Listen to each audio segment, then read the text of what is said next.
Hi friends, कसे आहात? स्वागत आहे तुमचं किचन क्वीन वसुंधरामध्ये.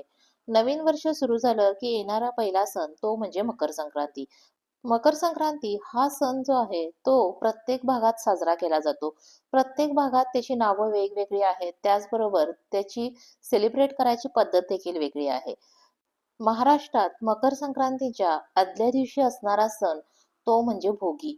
भोगी दिवशी आपण तीळ लावून केलेली बाजरीची भाकरी, त्याचबरोबर वेगवेगळ्या प्रकारच्या भाज्या मिक्स करून केलेली भाजी ही नैवेद्यासाठी म्हणून बनवली जाते. बऱ्याच वेळा आपल्याला ही भाजी आवडत नाही, ती भाजी आवडत नाही असं आपलं चाललेलं असतं.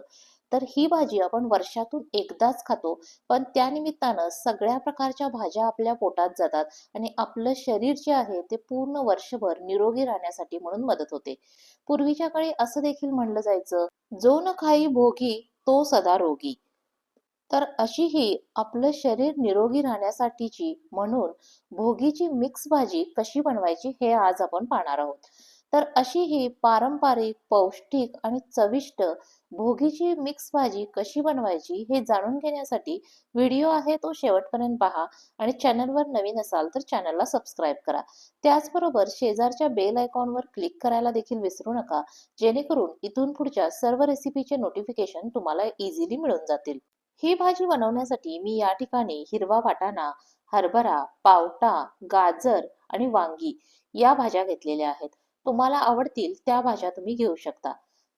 मी या ठिकाणी भाज्या सिलेक्ट करताना ज्या भाज्या आपल्याला वर्षभर मिळणार नाहीयेत, तर त्या भाज्या आहेत त्या जास्तीत जास्त सिलेक्ट करण्याचा प्रयत्न केलेला आहे.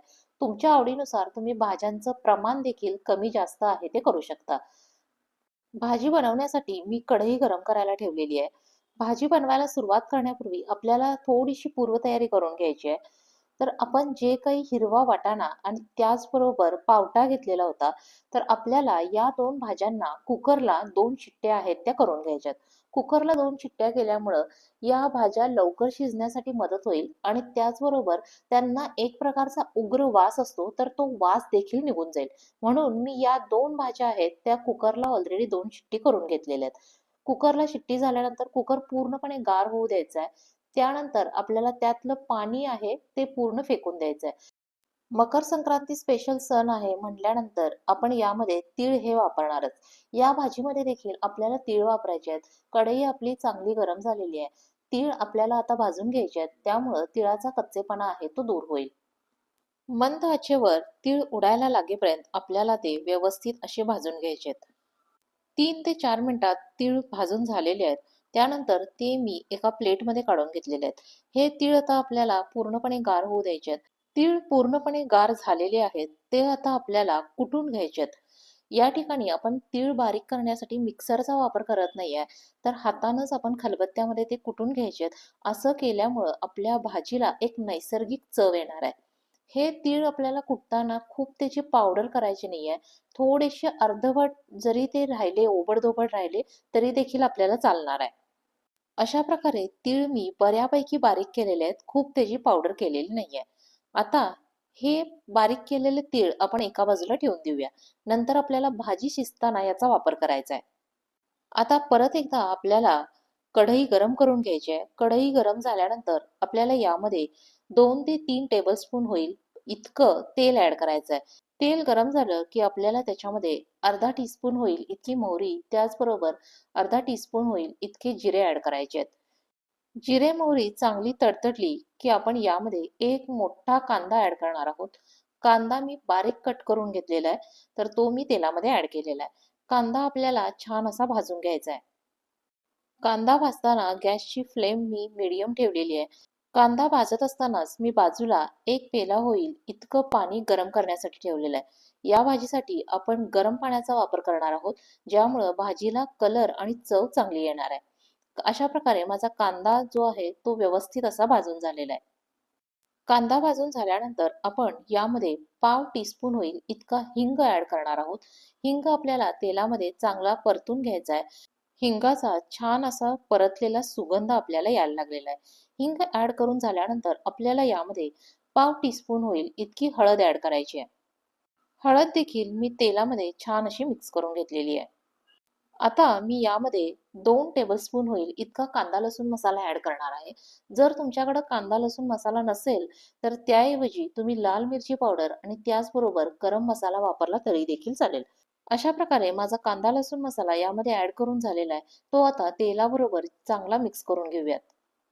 आता आपल्याला यामध्ये सगळ्या भाज्या ॲड करायच्या आहेत. सुरुवातीला मी 2 वांगी बारीक कट करून घेतली होती. वांगी तुम्हाला हव्या त्या आकारात तुम्ही कट करू शकता. मी या ठिकाणी बारीक कट करून घेतलेली आहेत. वांगी जी आहेत ती मी या फोडणीमध्ये ॲड केलेली आहेत. फोडणीबरोबर थोडीशी वांगी आपण परतून घेऊयात. वांगी ॲड करून झाल्यानंतर आपल्याला यामध्ये गाजर ॲड करायचं आहे. गाजर जे आहे ते मी स्वच्छ धुवून घेतलं होतं. त्यानंतर त्याच्या साली काढून घेतल्यात आणि गाजराच्या देखील बारीक असे काप करून घेतलेले आहेत. गाजर देखील या मसाल्याबरोबर मी थोडंसं खालीवर करून घेतलेलं आहे. यानंतर आपल्याला यामध्ये ओला हरभरा वापरायचा आहे. हरभरा जो आहे तो मी स्वच्छ धुवून घेतलेला आहे आणि तो आपल्याला आता यामध्ये ॲड करायचा आहे. हरभरा घेताना शक्यतो आपल्याला कोवळा असा हरभरा घ्यायचा आहे. खूप जून असेल तर मी यापूर्वी सांगितल्याप्रमाणे थोडंसं पावटा आणि वटाणा जो आपण कुकरला लावला होता, त्याच वेळी आपण हरभरा देखील त्याबरोबर थोडासा शिजवून घ्यायचा. माझा हरभरा जो होता तो खूप कोवळा असा होता, त्यामुळे मी त्याची कुकरला शिट्टी करून घेतलेली नाहीये. आता मला असं वाटतंय की मसाला जो आहे तो थोडासा ड्राय व्हायला लागलाय, म्हणून मी त्याच्यामध्ये अगदी 3 ते 4 टेबलस्पून होईल इतकं पाणी ॲड करून घेतलेलं आहे, ज्यामुळं आपली भाजी करपली जाणार नाही. यानंतर शिजवून घेतलेला पावटा आणि त्याचबरोबर वाटाणा आपण याच्यामध्ये ॲड करतोय. हे देखील आपण सगळं व्यवस्थित असं मिक्स करून घेऊयात. सगळ्या भाज्या मसाल्याबरोबर चांगल्या मिक्स करून झालेल्या आहेत. त्यानंतर यामध्ये मी गरम पाणी ॲड करणार आहे. आपल्याला भाजीची कन्सिस्टन्सी आहे ती डिसाईड करायची आणि त्या प्रमाणात आपल्याला पाणी ॲड करायचं आहे. पाणी ॲड करून झाल्यानंतर आपल्याला यामध्ये तिळाचं जे काही आपण कूट करून घेतलं होतं, ओबडधोबड तीळ जे बारीक करून घेतले होते, ते आपल्याला ॲड करायचे आहेत. ॲक्चुअली आपल्याला कन्सिस्टन्सी भाजीची अशी ठेवायची आहे, की ती खूप पातळ होता कामा नये किंवा खूप घट्ट देखील होता कामा नये. तर आपल्या भाजीला चव येण्यासाठी त्याचबरोबर थोडासा दाटसरपणा येण्यासाठी हे तिळाचं जे काही आपण कूट घेतलेलं आहे, तर त्याचा उपयोग होणार आहे.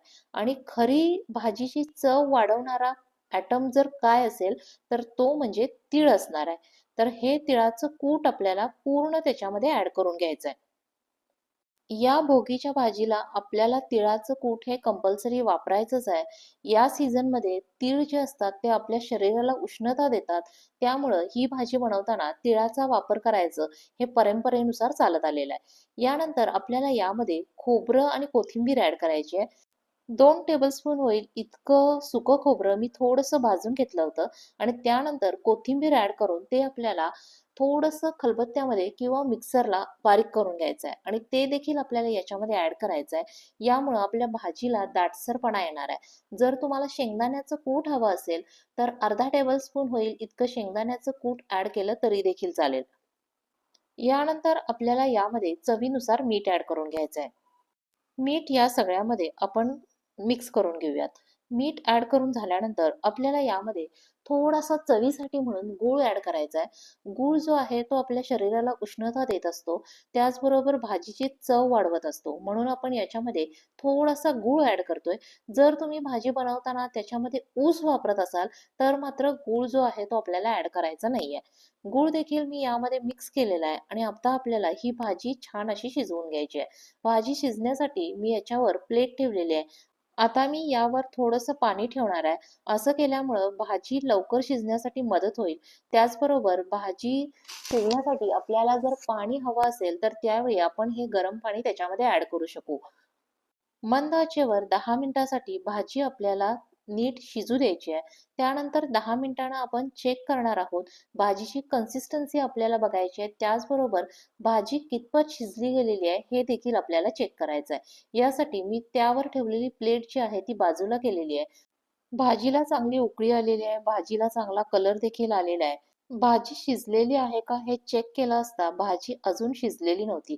त्याचबरोबर आत्ता ही भाजी जरी आपल्याला लिक्विड दिसत असेल, थोडीशी पातळ जरी दिसत असेल, तरी ज्यावेळी ती गार होईल त्यावेळी ती थोडीशी घट्ट होणार आहे. त्यामुळं त्यानुसार आपल्याला त्याची कन्सिस्टन्सी ॲडजस्ट करायची आहे. भाजी शिजण्यासाठी अजूनही आपल्याला पाण्याची गरज आहे. त्यामुळं प्लेटवर ठेवलेलं थोडंसं पाणी मी याच्यामध्ये ॲड करणार आहे आणि परत एकदा प्लेट झाकून ठेवून भाजी आपल्याला शिजवून घ्यायची आहे. पुन्हा 5 मिनिटासाठी भाजी मी शिजू दिलेली आहे. त्यानंतर प्लेट बाजूला करून परत एकदा आपल्याला चेक करायचं आहे, भाजी शिजली आहे की नाही. यावेळी भाजी व्यवस्थित शिजली गेलेली होती. तर अशा प्रकारे कोणत्याही प्रकारचं वाटण न वापरता देखील आपली व्यवस्थित भाजी जी आहे ती रेडी झालेली आहे. पूर्वीच्या काळी भाजी जी आहे ती भाकरीवरच घालत होते. त्यामुळं भाजीची कन्सिस्टन्सी ह्याच्यापेक्षाही थोडीशी दाट असायची. पण मला थोडीशी लिक्विड हवी होती म्हणून मी भाजी जी आहे ती त्याला थोडासा रस केलेला आहे. भोगीच्या दिवशी आपण ही भाजी तीळ लावलेल्या बाजरीच्या भाकरीसोबत खाणार आहोत. तर या भोगीला तुम्ही देखील अशी ही भोगीची मिक्स भाजी जी आहे ती नक्की करून बघा आणि मला कमेंट करून सांगा की तुमची भाजी कशी बनलेली आहे. तर ही होती आपली आजची भोगीची मिक्स भाजी बनवण्याची रेसिपी. रेसिपी आवडली असेल तर व्हिडिओला लाईक करा, शेअर करा. त्याचबरोबर चॅनलवर नवीन असाल तर चॅनलला सबस्क्राईब करा. रेसिपी शेवटपर्यंत पाहिल्याबद्दल धन्यवाद. लवकरच भेटूया नवीन रेसिपीसह. तोपर्यंत बाय बाय.